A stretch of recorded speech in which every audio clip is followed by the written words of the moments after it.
All right, so we spent a lot of time in Arizona, and in this interview, we're going to interview the owner of a haunted bar saloon from a hotel that was built in 1863, Kirkland, Arizona. Here we go. Under new ownership, yes it is. Here it is. The famous Kirkland Bar Steakhouse Hotel. Can you go all the way past it? My kind of place. Hunters welcome. Bikers out front. And look at that Corvette, a Trump Corvette. We know who owns that. People doing side-by-side runs. This is gonna be a good time today. These are our people. Oh, we know them.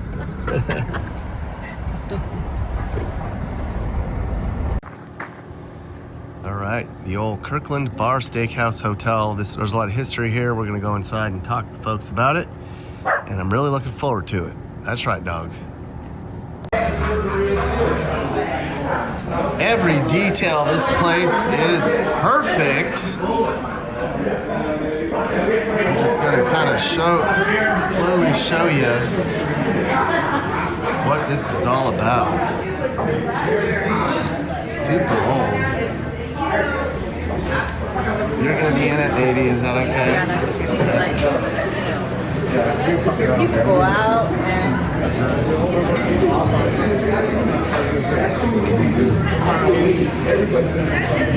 Well, you know what? Oh, I'll get it. All right. All right.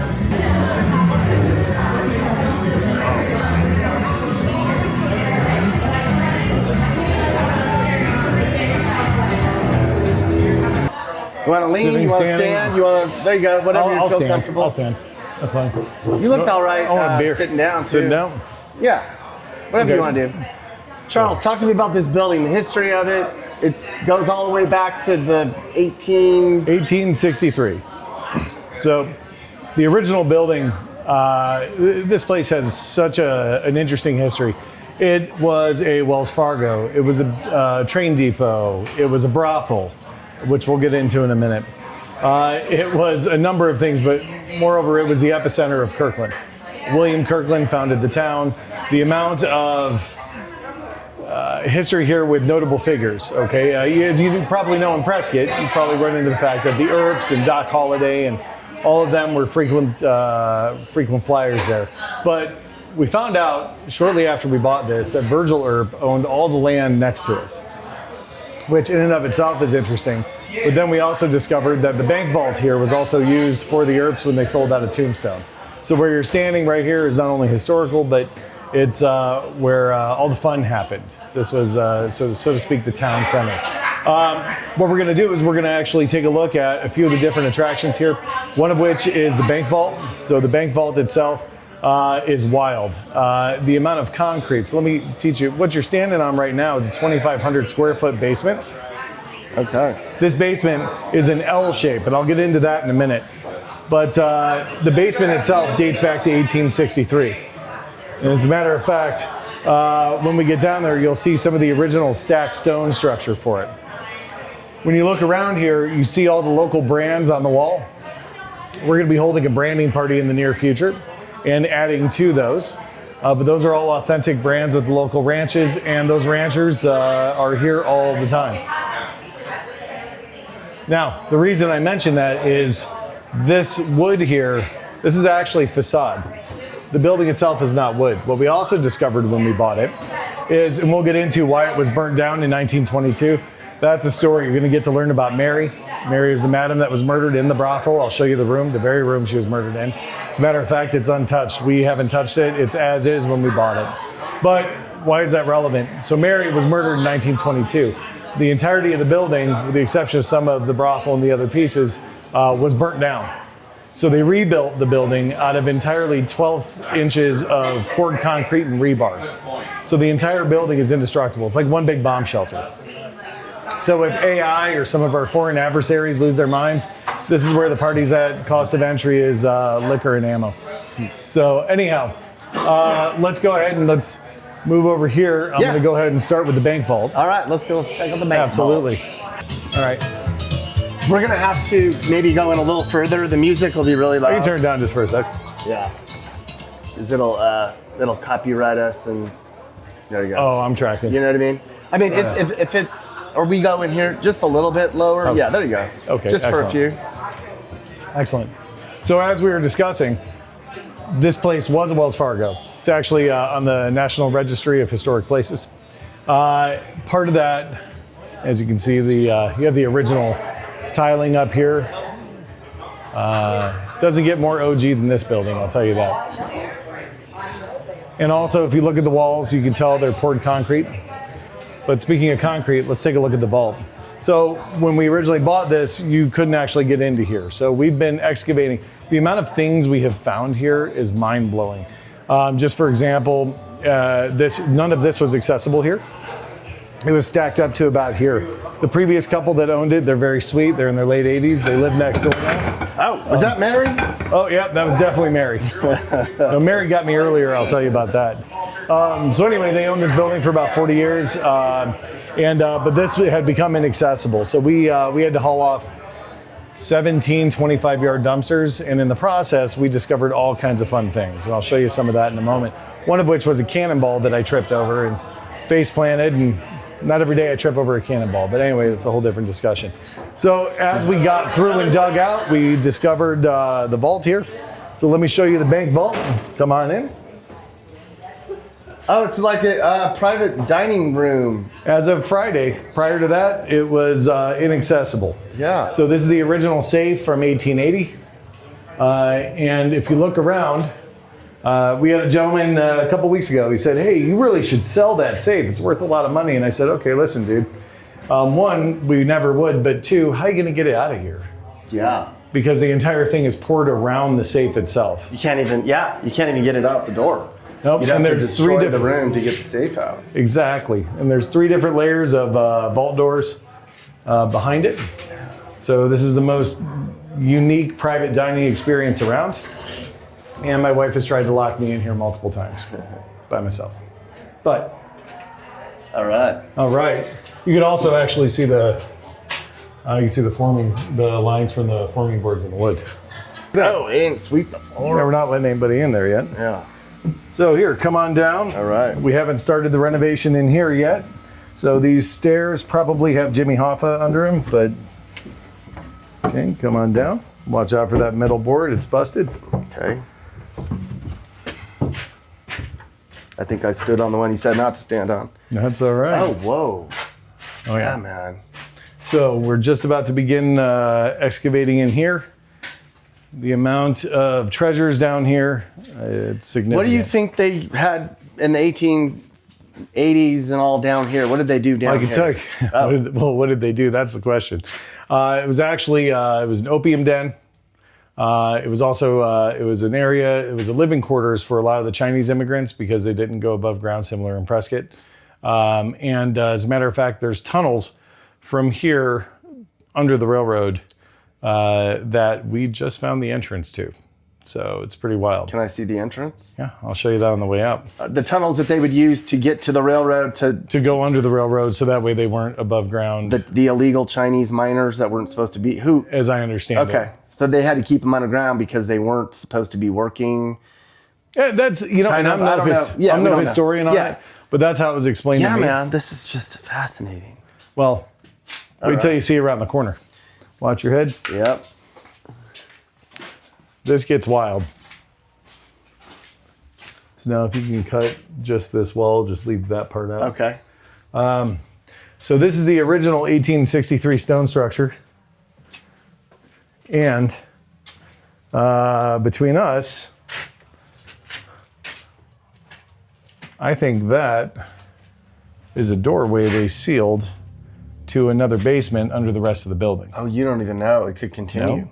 And I'm almost positive it does. And I'm not the first one with that idea. Somebody else was digging in here, and if you reach in, and I wouldn't recommend it, but if you reach in, there's an air gap behind the door. Mm-hmm. So that's next on the list of our adventures. Man, the place is just, you're uncovering a live look at history. It certainly is. Now let me show you the tunnel entrance. So this place, why is this part of Arizona so? What was it like? Gold mining, holiday, lots of gold mining. So fist fights over stagecoach drama. And, well, we're next to Skull Valley. Skull Valley's got a really interesting origin story. Yeah. The story I heard, and there's a few floating around, but is the settlers came in, and a lot of the Native Americans had feuded and had multiple battles, and basically left their dead where they lay. Mm-hmm. So when the settlers came in, there were skulls and skeletons everywhere strewn about the valley. So the story of William Kirk is super interesting. Actually, his family came in. The William Kirk, like the man the town is named after. It's not a Costco brand. Mm-hmm. But anyway, the kids came in and shared some of the legacy and story. There's a really good book about it too. But we're standing in that legacy. I mean, you're underneath 12 inches of concrete and rebar. So gold mining.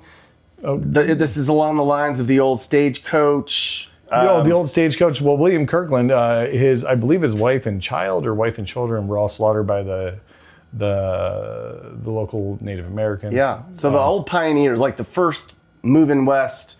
This was the western expansion days of 100%. The old stagecoach pioneers. Yep. On their way to California, and they'd settle all these little towns along the way, and this was the heart of all of that. It was definitely hard living, but this was the heart of it. The amount of souls that have passed through here is significant. 1860s, 1863. So it predates the state by quite a bit. Yeah. Up in Prescott, I think the claim is 1888. So what do we have? 25 years on that. So, and you're standing in it. Mm-hmm. Now, speaking of tunnels. Okay. So this gets interesting. So as I'm down here moving things around, and by the way, these refrigerators are from the 20s. You don't want to kick that canister because apparently it's got some kind of gas in it that'll kill you in 2 seconds. But as we're down here, I come across an air duct. And we're looking down, watching the rust come down to the bottom. And then as we look down, we realized we're standing on dirt, not concrete, because it's cut out here. Mm-hmm. And then we look up and realize there was a faux wall concealing this whole area. So that, my friend, is the tunnel entrance. Oh. Needless to say, we're going to have a few cocktails and come out and start digging. Yeah, man. But, and here's the bottom of that dumbwaiter. If you're brave enough, you can stand under it. I wouldn't recommend it. Okay. So here's the rope. Operates it. That's about as much time as I've spent standing under it. So anyway, thank you. You can tell we're still working hard at getting things cleaned up. It's only been a few months. But one of the stories that really caught my interest, it's online. My sister found it and she texted to me and she said, hey, walk in the kitchen area. And, this isn't really the kitchen. So she said, walk in the, let me see, there a better angle. That's all showing, isn't it? It is. Do you want not that showing? Yeah, here, actually, let's do it this way. All right. So anyway, good, because you're going to pan up to the ceiling. Let me show you what you're looking at. All right. See those finger marks? Yes. Okay. So. Oh, shit.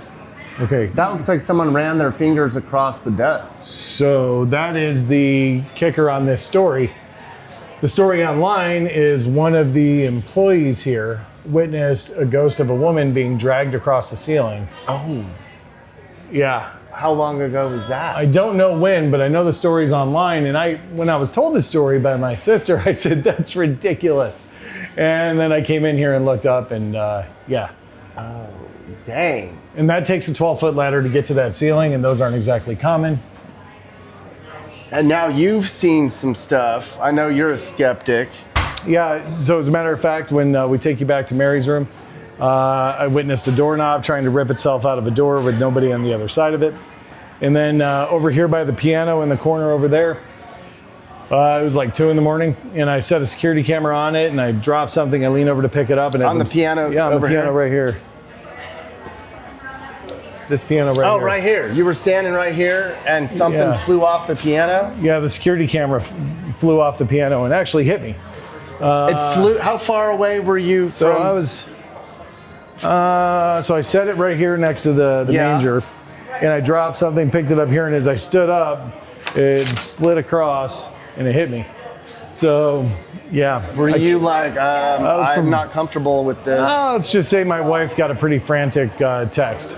Let's put it that way. And since we live in the hotel, that's a whole different discussion. We'll go into that in a minute. All right. So we also, speaking of that, are you still recording? Yeah. Yeah, so speaking of that, these TVs right here, the one thing I kept to myself, because I already sounded like a bit of a lunatic, was I kept seeing a shadow walk in front of the TVs. And since we took over, every night when I'm working at the bar or whatever, and we're closed, I'll see the shadow. And I had a woman who I don't know, was sprinting across the dance floor here. And she grabbed my arm, like grabbed it. And she said, excuse me, I don't want to sound weird, but I swear to God, I keep seeing a shadow of a cowboy walking in front of the TVs. Right here. Just right here. And this happens on the reg, like occasionally? On the reg. I see it all the time. I just didn't tell anyone because I just... Like corner of your eye, you're like shadow? Corner of my eye. Yeah. But this woman, she swore she was just staring right at him. I didn't need that validation. Damn. So... Is that tough for you to... Are you getting stronger and braver and, you know, because I would be like, oh, I'm not going down there. I mean, you have to kind of just forget about it, right? I'd say it's more of a desensitization. Our 9-year-old, she's having a lot of fun. She has that EVP app on her phone, and she has it back in the brothel all the time. It's not a live brothel, just for your viewers, the old to be brothel. clear. Yeah, the old brothel. And she catches all kinds of funny things, scary things, creepy things. I'm not saying it's normalized, but since we've been living in the hotel for the last 4 months while we renovate the house, let's just say the kids are going to have some good stories when they get older, to say the least. But let me go ahead and show you Mary. All right. Yeah, so Mary, again, is the madam who was murdered in 1922. That's how we understand it. And apparently, as the story goes, about 10 years ago, and if you stay right there, you'll have a better ability to see it. As the story goes, there was a paranormal investigation team here. I don't know who, but it's approximately 10 years ago. But after they left, apparently they stirred things up. And if you look over here at the wall, you'll see under the Michelob sign, apparently Mary's face began to appear. So her eyes and nose the and eyes mouth. and, oh, whoa. Oh, there's like eyelashes. Yes, Oh. she's obviously in agony or pain. And So that was not there when you first bought the place? no, when we bought it, it was, but apparently 10 years ago it wasn't, and it appeared slowly over the years after this paranormal group Have you stirred noticed it things getting up. darker since you've... Actually, I actually think it is. I've got pictures of when we moved in, but I think it's gotten a lot darker It looks since like we a started making woman, changes. like she's upset or in pain like, or upset or in agony. oh. Okay. What's also interesting about that is another bar owner pointed out to me, because he knows all the history here with the Chinese immigrants. And he said, that looks like the face of an Asian woman. And he said, if this was faked, that would be tough to fake. So, but I'm no artist. We're just bar owners. So, All right. okay. So now that you've met Mary, let me go ahead and take you back and show you where Mary was actually murdered. Where it gets real interesting is, as I said, we haven't touched her room. We're going to Airbnb it exactly as is. We're going to have 7 rooms for Airbnb here, in addition to the rodeo arena, so it'll be fun weekends and all that. But for the more adventurous, especially around Halloween, they can try out Mary's room. Have you ever seen The Shining? Yes. Okay, so that's... We've stayed in places that we got that vibe, the hallway kind of thing. Is that what we're about to see here? Oh. Oh. Okay. All right. So all of these rooms are not, these are all So- old bedroom. Am I allowed to show one of them? No, most of them are actually Okay. full of stuff at the moment because we're So about to this was begin an old renovating. brothel / hotel. Yep. Whatever. People stayed here. Exactly. And then it became a brothel in what year? It was actually a brothel for quite a while. Okay. I just know that it was a culmination of a number of events that led to Mary being murdered here in this room. So Okay. But, Why was Mary murdered? we don't know. We have a meeting with the Historical Society coming up soon, but the assumption is it was either a John or one of the mistresses, whatever the term. Okay. So, but come on back. Okay. So this is Mary's room as we found it. We are not changing it at all. Okay. This is the very scary Mary's room. And this is where she was murdered. Yep, right where you're standing, as I understand. What happens in this room? Like, if I was going to stay here for the night, what would maybe... So we have heard, it's a broad range. We have heard everything from people seeing her sitting in the chair to people saying they can feel someone sitting on the bed while they're in bed. We've also heard people being touched in ways that are more adult. Yeah. So I'll leave it at that. Okay. From whatever ghosts are in What here. have you experienced in here? I'll show you behind you. Because you said that we could stay in here if we wanted, but you Absolutely. told me basically like it's not going to be... It's not going to be a good night's sleep. So, but, I mean, right now we're sleeping down the hall, and I will tell you the amount of things that we hear until we get into the house, thank God, after 4 months, because that's going to be expensive on the therapy bills for the kids. But anyway, you hear music playing, you hear piano, you hear things like that in here. A lot of that's been reported. A lot of footsteps, things like that. What I personally witnessed, scared the hell out of me because I didn't see it coming, was this doorknob started doing this. When you were in here or out there? I was here. You were outside and it was like somebody was inside jiggling it? Nobody in here. Yeah. We also had a medium who we didn't know was a medium at the time. A woman in her 90s. Love her, Linda. She's a rock star. We gave her a tour back here. She's sitting at the bar and she said, I should tell you I'm a medium. I said, oh, okay. And she goes, and by the way, I saw Mary in the room. I said, really? Tell me about this. And like I said, I'm the family skeptic. She said, well, she was sitting in the chair, smiling ear to ear. I said, oh, that's great. So she's happy with what we're doing. She said, yeah, but she's complaining about something I don't understand. I said, what's that? She said, well, she's upset about being locked out of her room. Now, with this woman, Linda, who had never been here before, did not know, is the previous owners would keep all the rooms open except for this one. They kept this one locked at all times. How she knew that, or she just got lucky on a guess, I couldn't tell you, but that was pretty darn accurate. So, but yeah, so Mary's room is available, especially after Halloween. We're going to be Airbnb-ing it as is.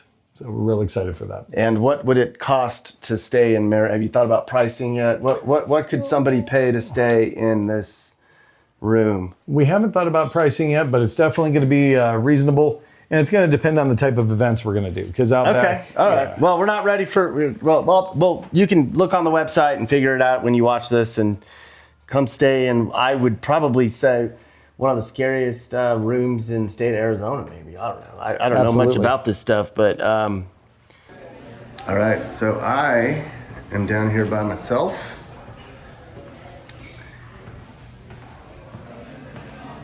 The restaurant's behind me. And this is Mary's room. The first time I came in here, I didn't really feel any energy.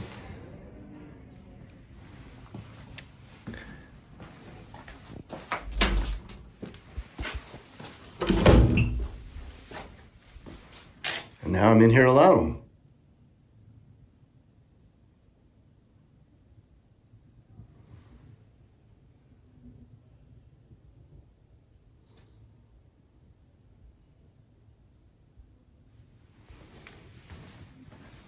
This is Mary's bed.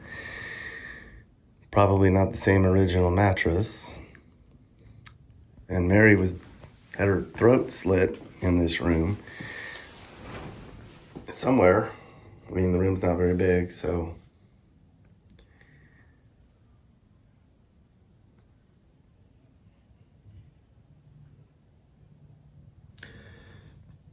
And nothing ever happens when I'm in scary stuff. I don't know if the ghosts just don't mess with me.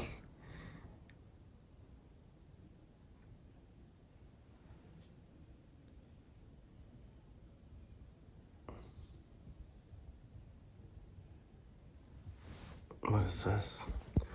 Better not touch, that's Mary's clutch.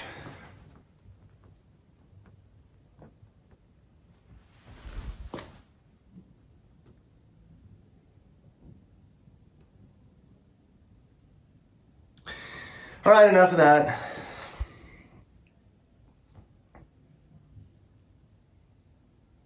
I feel like at night though it would be very scary. Scary Mary. There you go. Peace. Thanks for watching. Hope you guys enjoyed that report from America. So we've been to every state now, and we know so many great places that most people don't know about.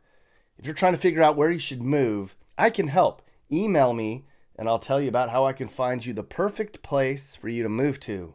And if you need a realtor, I can help you with that as well. No one else knows America more than Nick and Kim and Mappy. This is my email. You can also find it in the description or on the channel.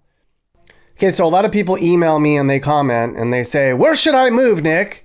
Well, I do consulting for that, as you know, but a lot of people want to do their own research.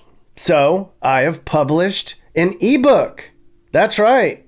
Email me and I'll send you my comprehensive and always updated guide on the best places to move in each state. We're always traveling, so we're always updating the book. Find the best places to live in America from the people who have seen more of America than anyone else. That's true. Google it. Well, hey, Nick Johnson fans. So YouTube's pushing this whole membership thing now, and I think it's great. So I set one up for this channel. If you want to be a member on this channel, you can only do it on your computer right now. They make it hard for some reason. So go and hit join right there, and you can support the channel and join various membership tiers. I'm excited about it because I'm going to post all sort of behind the scenes content, extra interviews, fun Mappy stuff, bonus songs, and more. Just some extra stuff that doesn't make it onto the main channel. So think about becoming a member. Huh, everyone? You should join. I did. And if you want to buy some Mappy gear, well, you can find that link in the description as well. You can get shirts, hats, mugs, stickers, hoodies, all kinds of great Mappy merch. Click the link, get some Mappy gear. I'm also on Cameo.